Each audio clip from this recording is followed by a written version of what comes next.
Bienvenidos al podcast La Mesa de Jesús.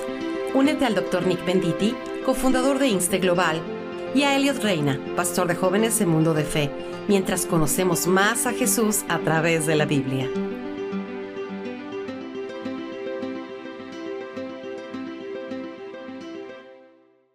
Gracias por acompañarnos en la Mesa de Jesús. Estamos estudiando juntos el libro de Hebreos, un libro muy profundo con muchas cosas tan importantes que cubre y temas profundos.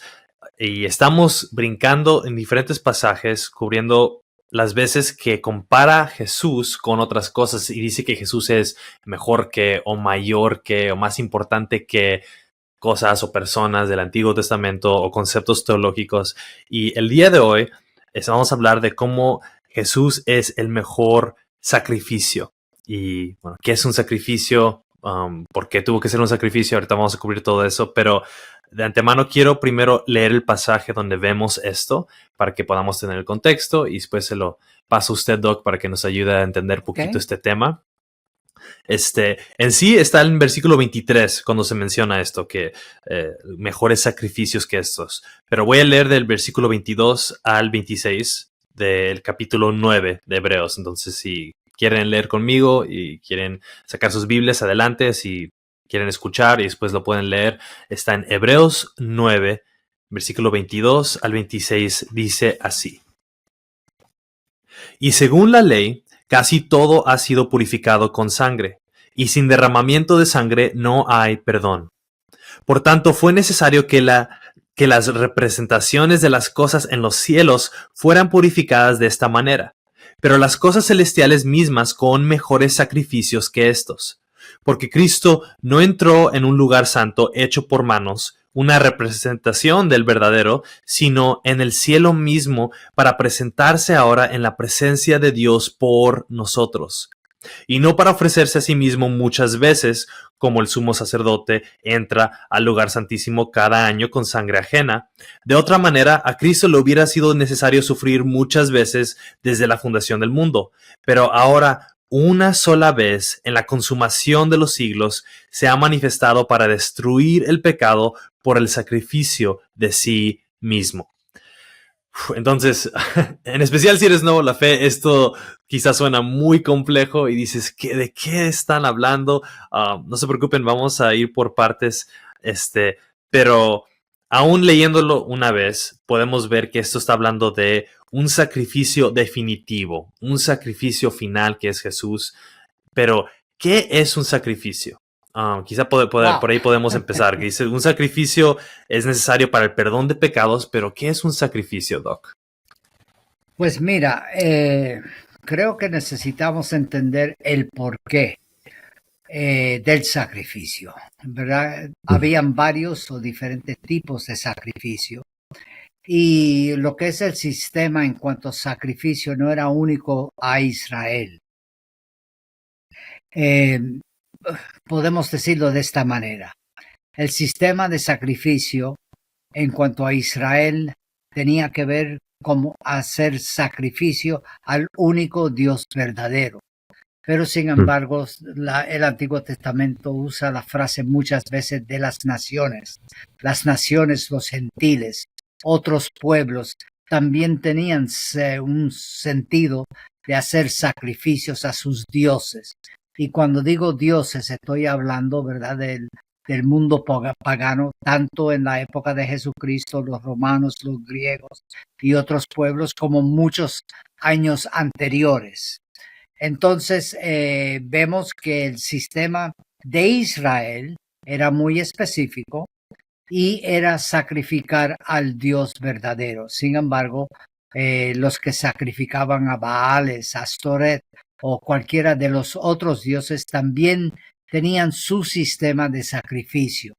Por ejemplo, como mencionamos, ¿verdad? Una de las razones era para el perdón de pecado. Y es curioso porque para mí es fascinante y creo que necesitamos mirar otros pasajes por otros autores. Por ejemplo, y Pablo es el que me llega a la cabeza, ¿verdad?, para decirlo, y lo dice de esta manera en Primera de Corintios, capítulo 5, verso 7, especialmente lo que es la última parte del verso, ¿verdad? Primera de Corintios, capítulo 5, verso 7.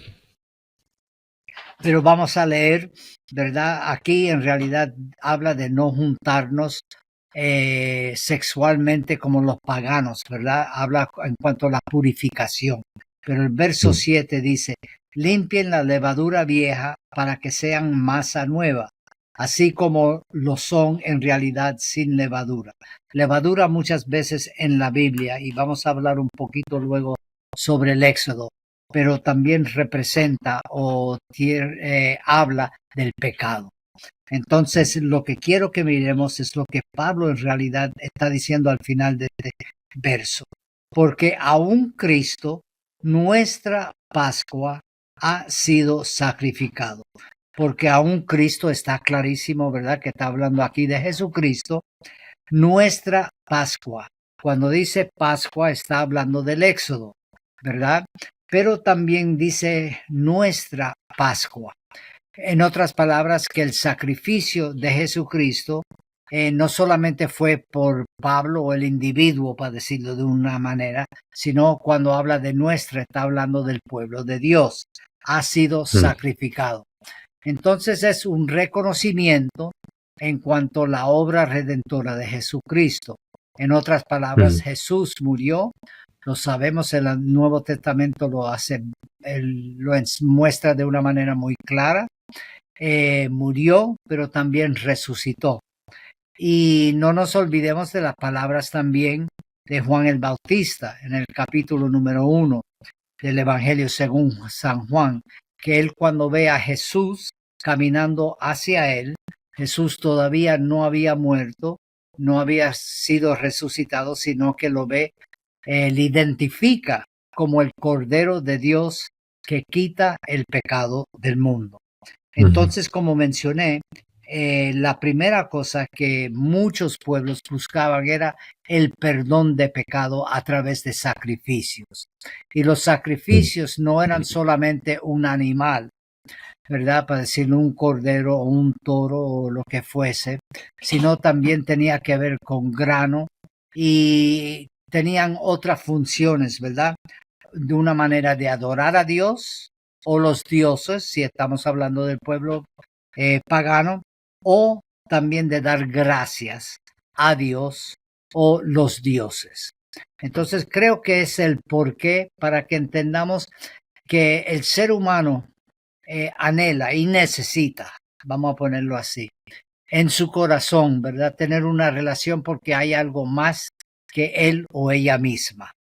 Y entonces estas eran las maneras en el día de Jesús y anteriormente. Aún hoy en día existen culturas en África, culturas también en América Latina y otras partes del mundo donde hay religiones que continúan sacrificando, ¿verdad? Tanto buscando esa manera de acercarse a Dios.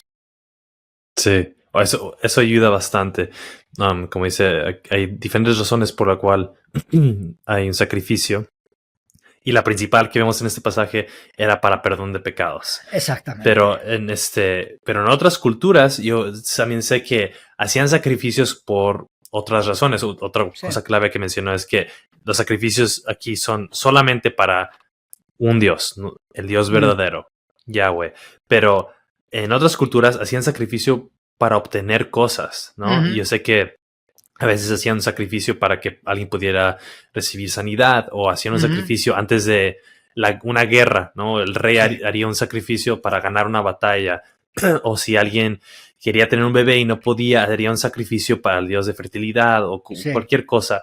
Pero aquí el contraste es de que no era para obtener algo. Bueno, sí, supongo, perdón, pero no algo material, sino para recibir perdón de pecados y para alabar a Dios, para darle alabanza. Entonces, aquí, ¿por qué diría usted que era necesario la sangre? Porque yo sé que hay diferentes tipos de sacrificios, ¿no? Como sacrificios de ofrenda de granos o de lo que podían cultivar durante la temporada de ¿cómo se llama? De La granjeros cosecha. o lo que la La cosecha, ándale, cosecha. es la palabra de su cosecha, ¿no? Pero aquí dice en el versículo 22, según la ley, que como vimos está hablando de los primeros 5 libros de la Biblia, el Torah, la ley vemos que ahí como habla del éxodo, ¿no? De cómo era necesario que la sangre de un cordero fuera puesta en la puerta para que pasara el ángel de la muerte. Y también vemos a los sacerdotes que derramaban la sangre del cordero para perdón de pecados del pueblo. Entonces ahí incluye estas dos imágenes. Y aquí dice, según la ley, casi todo ha sido purificado con sangre y sin derramamiento de sangre no hay perdón. Entonces, ¿por qué sangre? Porque eso quizás suene raro para alguien que Sí, vive en este tiempo moderno, ¿no? Y dice, bueno, esto suena un poco raro, como que la sangre suena algo extraño. ¿Por qué lo puso así Dios sí. por qué lo explica así la Biblia?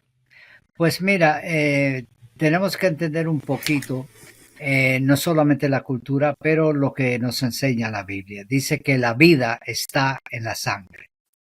Fue prohibido, si nos recordamos, fue prohibido el comer sangre. Y aún hoy en día hay culturas donde personas comen morcilla, y la morcilla, por ejemplo, es sangre, ¿verdad? Uh-huh. Entonces, eso es algo que todavía continúa hoy en día.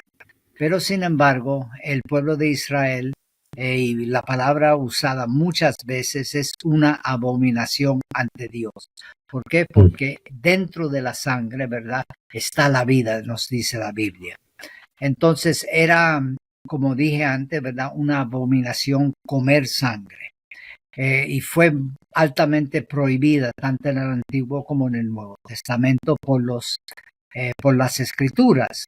Vemos y entendemos esto. Pero no nos fijemos, y mencionaste lo de Éxodo, que creo que es la clave para poder entender esto. Cuando hablamos de Éxodo, estamos hablando que Israel como pueblo estaba en esclavitud. También nos muestra de una manera una orden que Dios dio, ¿verdad? Cuando el ángel de la muerte pasó la última plaga, ¿verdad?, que fue la muerte de los primogénitos, hubo una protección del pueblo de Israel para que ellos no sufriesen la muerte de sus primogénitos, ¿verdad? Como ocurrió para tanto Faraón como el pueblo de Egipcio. Y eso fue poner la sangre del cordero, ¿verdad?, en el dintel de la casa. Así cuando el ángel de muerte veía eso, pasaba sobre esa casa y ellos no sufrían la causa de la muerte, que tanto el faraón como todos los demás que no tenían la sangre sobre el dintel de su puerta, ellos sufrieron, que era la muerte del su primogénito. Entonces vemos como Dios usó eso, y aún mayor, y por eso es curioso cuando dice aquí en los versos que leíste de Hebreos, nos habla claramente que es un mejor sacrificio. En otras palabras, la sangre de Jesucristo, su muerte es mayor, porque no solamente nos libra de la muerte, pero sino también nos da vida. ¿Por qué? Porque fue resucitado al tercer día. Y como nos dice el autor de Hebreos y otras escrituras, que Él está a la diestra de Dios intercediendo. En otras palabras, todas esas cosas era como un cartel apuntando a algo. Y ese cartel estaba apuntando ¿a quién? A Jesucristo mismo. Sí, y exacto. Yo creo que si alguien intenta leer la Biblia de principio a fin, se va a topar con unas partes difíciles de leer, ¿no? Va a llegar a Levítico, va a llegar a Deuteronomio y dice, ¿por qué hay tanto detalle dado acerca de este templo y acerca del sacrificio? Y era madera específica cubierta de oro y qué tan largo eran la mesa y todos esos detalles, y a lo mejor quizá guardas esa información en tu cerebro y dices, bueno, quizá después entenderé por qué, ¿no? Y si alguien no sé, pudiera leer la Biblia sin saber cómo termina, ¿no? Y llegas al Nuevo Testamento y de repente dices, todo estaba apuntando a ese sacrificio que es mejor, y es lo que el autor de Hebreos nos quiere ayudar. Siempre nos está enseñando cómo leer el Antiguo Testamento, y dice, esas imágenes que veíamos que quizá suenan un poco raras a nosotros, de sacrificios y de detalles de sangre y de cómo se hacía, representaban o reflejaban lo eterno, algo celestial, algo que quizá no entendemos completamente, la verdad. Y después vemos como Jesús en la Santa Cena, en que ahora celebramos la comunión, ¿no? De que rompemos pan y tomamos de la copa. Eso representa la sangre de Jesús, que él dice que fue de un nuevo pacto, que bueno, esto ya va atado a lo que cubrimos en nuestro último episodio, ¿no? Del nuevo pacto. Todo esto va junto con pegado. Pero una pregunta quizá que alguien se puede topar en este momento, entonces, es ¿por qué tuvo que ser Jesús?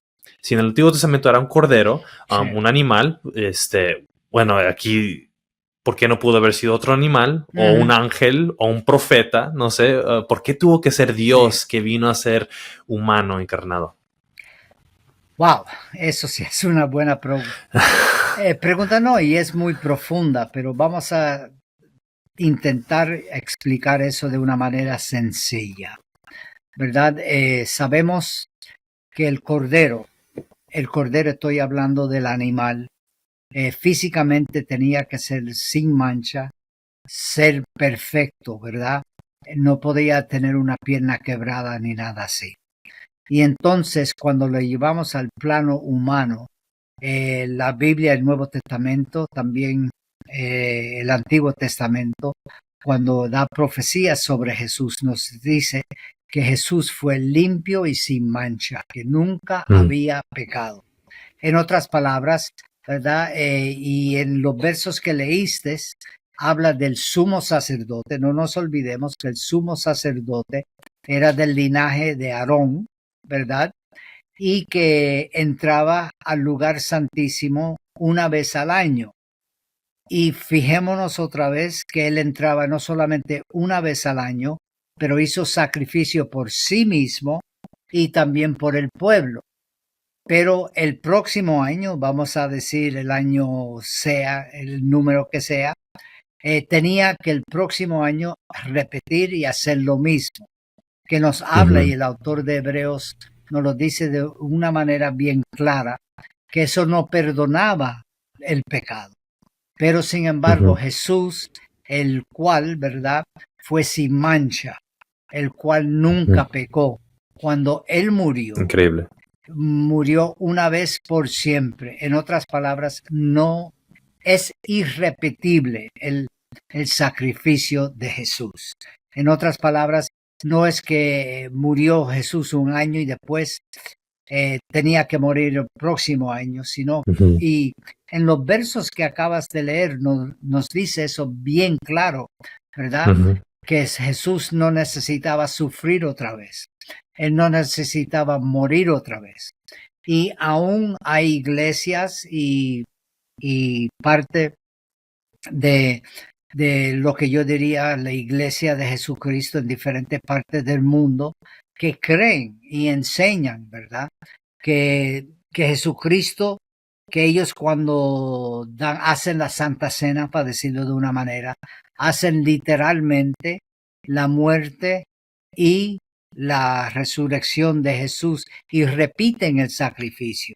Pero sin embargo, aquí notemos que el autor de Hebreos niega eso totalmente, rotundamente niega eso. Por eso dije antes, ¿verdad? Es irrepetible. Cuando nosotros recibimos lo que es el pan y el vino, que representa el cuerpo y también la sangre de Jesús, ¿verdad? No decimos que es transformada en la sangre literal de Jesús, sino es un recordatorio, pero que honramos y nos recordamos de lo que Jesús hizo, porque Jesús actualmente está a la diestra de Dios como el sumo sacerdote, intercediendo por su pueblo. Y yo sé que a algunos le puede sonar un poquito complicado todo esto, ¿verdad?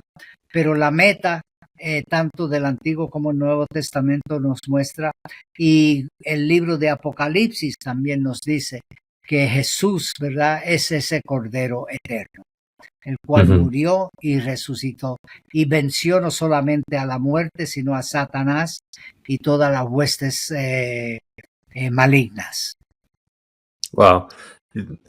Él tuvo que hacer un sacrificio limpio, perfecto, sin mancha, y así, solamente así pudo haber sido una vez por todas. Eso nos ayuda bastante, Doc. Gracias, porque como leímos en versículo 26, dice, de otra manera, a Cristo le hubiera sido necesario sufrir muchas veces desde la fundación del mundo, pero ahora una sola vez, en la consumación de los siglos, se ha manifestado para destruir el pecado por el sacrificio de sí mismo. Entonces, él mismo es el sacrificio, es el mejor sacrificio que hemos visto. ¿Por qué? Porque no solamente paga por los pecados de un año, como antes era, como dice usted, Doc, sino que dice, ahí está la destrucción, para destruir completamente el pecado por su sacrificio. Entonces, esa es la confianza que podemos tener cuando ponemos nuestra fe en Jesús, de que no tenemos que volver a recibir otro sacrificio y otro sacrificio, ¿no? Porque si no, pobre de Jesús, tendría que ser sacrificado cada día, muchas veces solamente por mis pecados, ¿no?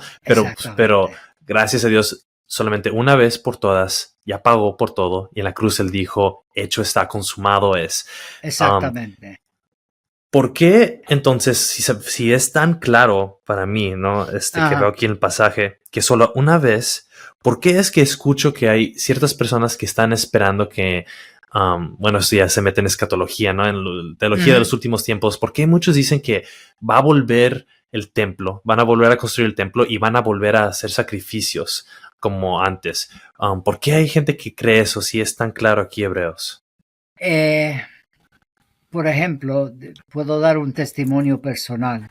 Hace un par de años, 3, 4 años atrás, hice un viaje, he estado en Israel 2 veces.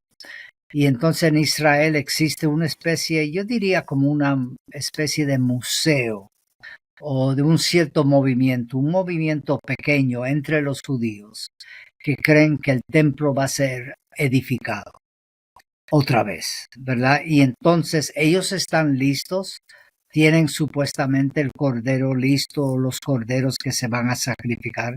También tienen designado quién es el sumo sacerdote, ¿verdad? Para cuando se reedifique el templo. Pero como bien has dicho y como dice aquí el autor de Hebreos, ¿verdad? Que ya está hecho. Esos judíos primeramente no creen en la primera venida de Jesús como el Mesías, como nosotros creemos. Número 1. Están esperando, o dirían, ¿verdad? Que están esperando el Mesías, que Jesús no fue el verdadero Mesías, sino que ellos están esperando el verdadero Mesías. Y entonces parte de eso es ofrecer los sacrificios en el templo cuando sea reedificado. Y por eso ellos piensan y están esperando. Y es un movimiento en Israel hoy en día pequeño, yo diría pequeño, muy pequeño, pero sí existe, que están esperando la venida del Mesías. Y nosotros, claro, también estamos esperando la segunda venida del Mesías, ¿verdad? Que es la diferencia aquí. El primero que vino fue Jesucristo y él fue el que prometió que iba a regresar. Y nosotros estamos esperando eso hoy en día también, pero como su segunda venida. Sí, y eso después dice el versículo 28, pero bueno, eso ya es otro tema. Ya antes de que se nos acabe el tiempo, tenía más preguntas, pero creo que tenemos tiempo para una más. Algo que va de la mano con todo esto, aunque yo sé que sería mucho tiempo profundizar y poder responder esta pregunta completamente, pero quizá rápidamente para aquellos que han luchado con este concepto o han sido retados con esta pregunta, hay muchos que llegan con cristianos para querer atraparlos o hacer esquinarlos y hacerlos sentir que no saben nada o que la Biblia no es verdad. Dicen, Jesús murió por nuestros pecados, ¿verdad? Entonces, ¿tú crees que Jesús es Dios? Entonces, la pregunta que siempre nos hacen es, ¿entonces murió Dios? exactamente. Porque Dios no puede morir, ¿verdad? Pero si dices que Jesús es Dios, entonces Jesús murió. ¿Cómo usted podría responder eso, Doc? Porque sé que Jesús tiene dos naturalezas, pero al mismo tiempo solo es una naturaleza, no podemos separarlas. Es completamente hombre, pero completamente Dios. ¿Cómo luchamos con esa idea? ¿Acaso Dios murió en la cruz? Pues yo creo que Juan, otra vez el Evangelio de Juan nos da una respuesta inmediata a eso. Por ejemplo, Juan 1:1, en el principio era el verbo era Dios y el verbo era con Dios. Digo, el verbo era con Dios y el verbo era Dios. Entonces, claro, eso es un reflejo, también una interpretación de la persona y obra de Jesucristo. Cuando miramos a Génesis 1:1, en el principio era Dios. Entonces necesitamos entender que Dios se hizo ser humano o se hizo carne, como dice Juan 1:14, me parece que es, ¿verdad? Ese verbo fue hecho carne. En otras palabras, que habitó en medio de nosotros, como nos dice ese mismo capítulo, que tuvo un cuerpo como nosotros, lloró como nosotros, sufrió como nosotros. Entonces nosotros, la respuesta es que como el Hijo sí murió, pero el Padre no murió, porque fue el Padre o Dios, como dice la Escritura, ¿verdad?, que resucitó a Jesús al tercer día. Y algunos, ¿verdad?, no entienden, porque claro, estamos hablando algunas de los conceptos de la Trinidad y otra vez no tenemos tiempo para entender, para tomar tiempo para explicar todo eso. Pero la idea es que Dios se hizo carne, habitó en medio de nosotros, murió en la cruz, por eso vemos la finalidad de su muerte, ¿verdad? Pero no terminó ahí, sino que fue resucitado de acuerdo a lo que Jesús mismo dijo, que al tercer día iba a ser resucitado de entre los muertos, y como nos dice la Biblia, ¿verdad?, que Él está a la diestra de Dios intercediendo por su pueblo. Y creo que también nos ayuda, si me recuerdo bien, Primera de Pedro, capítulo 1, verso 19, nos dice, sino con sangre preciosa, como de un cordero sin tacha y sin mancha, la sangre de Jesucristo. En otras palabras, su muerte fue suficiente para pagar el precio. La muerte del cordero, la muerte de toros y otros animales no era suficiente, pero la muerte de Jesucristo fue suficiente. Y otra vez Juan en Apocalipsis nos habla, ¿verdad?, del cordero que murió y resucitó también. Y al final del libro de Apocalipsis vemos como hay cielo nuevo, hay tierra nueva, pero justo antes de eso vemos como la muerte aún es tirada al lago de fuego, ¿verdad? Entonces vemos la victoria que tenemos nosotros en Cristo Jesús. Y espero que eso ayude un poquito a nuestra fe. Sí. Oh, gracias, Doc. Sí, es parte ya de cosas tan complejas, eternas, que hay cosas que quizás van a permanecer un misterio para nosotros hasta que estemos con Él.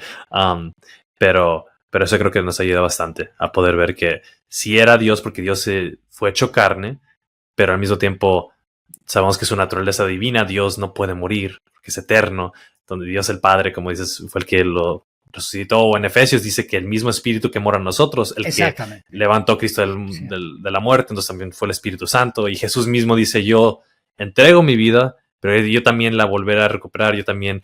Entonces, ahí es un misterio de la Trinidad. Pues, ¿quién lo resucitó? Pues sí, fue todos, el Padre, el Espíritu y el Hijo, porque solo hay un Dios, ¿no? No podemos separarlos. Pero sí, yo creo que la podemos decir con la respuesta. Entonces, ¿murió Dios? Sí, porque Dios estaba en Cristo reconciliando el mundo a sí mismo. Y qué increíble el Evangelio, que Dios hizo eso por ti, porque Él te ama y quería perdonarte tus pecados cuando tú pones tu fe en Él. Y bueno, creo que hasta ahí podemos profundizar el día de hoy. Como siempre, solamente pudimos cubrir hasta la superficie un tantito de todo este tema, pero espero esto sea de bendición para los que están escuchando y viendo. Por favor, manden sus preguntas. Para eso está el correo, para los que pueden ver ahí en YouTube o Spotify. para que puedan mandar sus preguntas sobre este tema o dejen comentarios, y quizás si recibimos suficientes preguntas, ya sean comentarios ahí en Spotify, YouTube o por correo, quizá haremos un episodio después de respondiendo sus preguntas. Pero gracias una vez más, Doc, y nos veremos en el siguiente episodio. Dios te bendiga, Elliot. Gracias otra vez.